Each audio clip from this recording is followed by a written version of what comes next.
안녕하세요. 저는 법모비네스 형사팀 대표 변호사 임태호 변호사입니다. 오늘의 주제는 당근입니다.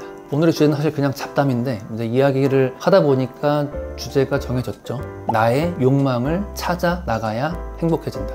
그것이 바로 나를 찾는 길이다가 될 수 있겠네요. 제가 사실 이제 당근을 잘 안 먹습니다.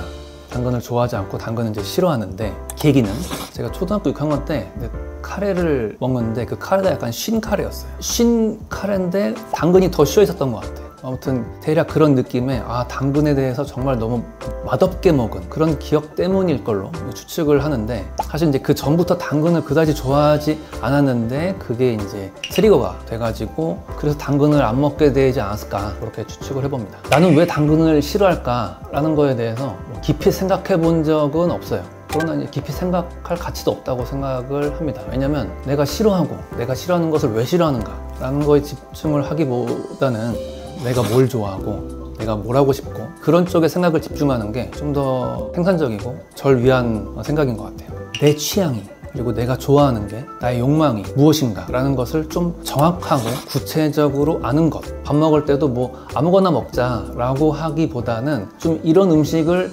먹어보자 라고 생각을 하는 것, 그리고 그 생각을 발전시켜서 먹어보자고 뭐 내 아내에게든 또는 직장 동료에게든 그렇게 말을 하는 게 좀 더 삶이 풍요로워질 수 있겠죠. 제 나이가 40 후반인데 사실 제가 40 초반까지는 제가 해야 하는 일에만 집중을 했던 것 같아요.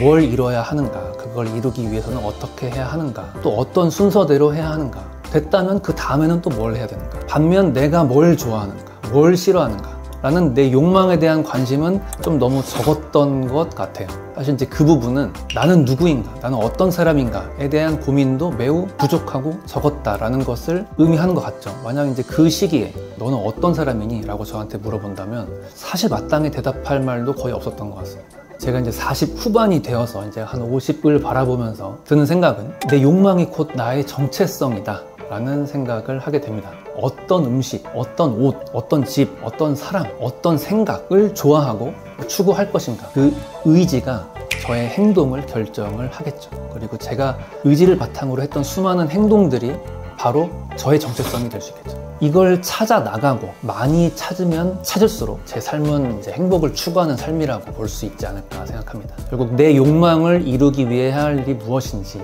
하지 말아야 될 것은 무엇인지, 그것을 고민하는 삶이 바로 행복을 추구하는 삶이고 제 정체성을 확립해가는 과정이라는 생각이 듭니다.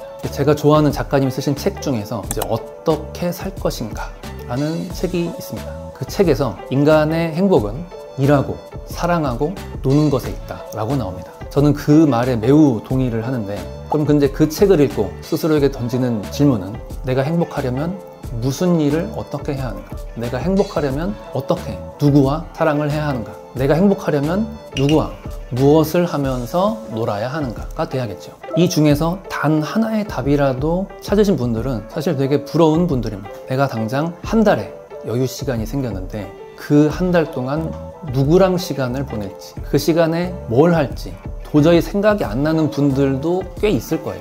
그분들은 분명히 삶이 좀 공허하다라고 느끼는 분들일 수도 있습니다. 저의 이제 성취감, 저의 욕망은 공부를 해서 성적을 내고 성과를 내는 것에 기쁨을 느꼈던 삶인 것 같습니다. 그게 이제 대학교 때까지는 통용이 되는데 대학교에 와서는 이제 장래, 진로를 결정을 해야 되는 거죠. 그때부터 이제 선택지가 상당히 다양해져요. 고등학교 때까지는 성적만 내면 돼. 그리고 그 성적에 만족을 하면 되는 거죠. 대학교에 와서는 수많은 선택지 중에서 선택을 해야 되는 거예요. 가장 일반적인 선택지는 서울법대에서 사법시험을 치르고 법조인이 되는 거였어요. 근데 그 당시에 사법시험을 이제 공부하기 직전에 내가 정말 법조인이 되고 싶은 건가? 내 주위 사람들, 대부분의 사람들이 사법시험을 치르고 법조인이 되고 있으니까 그냥 따라서 그렇게 하려고 하는 것은 아닌가라는 이제 근본적인 질문을 한 3, 4개월 동안은 했던 것 같아요. 나는 이것에 대해서 내가 결정을 하고 내가 공부를 해야겠다는 생각이 들면, 내가 법조인이 돼야겠다는 생각이 들면 그때 공부를 시작하겠다 라고 생각을 했는데 3, 4개월 동안 답이 나오질 않았어요. 왜냐면 성적을 내고 성과를 내는 것에만 집중을 했었는데 그게 내 욕망이라고 생각했었는데 결국 다른 욕망에 대해서 생각해 본 적이 없는 거죠. 어떤 삶을 살 것인가, 나는 뭘 좋아하는가. 그래서 결국 답을 못 찾았어요. 답을 못 찾고 더 늦어지기 전에 시험 공부를 해야겠다 라고 해서 시험을 치르고 합격을 하고 결국 연수원에 들어가고 변호사가 되었죠. 사법시험을 공부를 하기 시작해서 제가 변호사가 되는 과정 중에 제 욕망을 충실하게 찾고 이행을 했다라고 볼 수는 없을 것 같습니다. 그러나 이제 지금부터는 내가 정말 좋아하는 것이 무엇인가를 계속해서 찾고 이뤄나가 보려고 하고 있습니다. 아무튼 내가 좋아하는 것을 반드시 찾으시기 바랍니다. 분명히 있고요. 그것을 내가 찾으려고 하지 않았을 뿐입니다.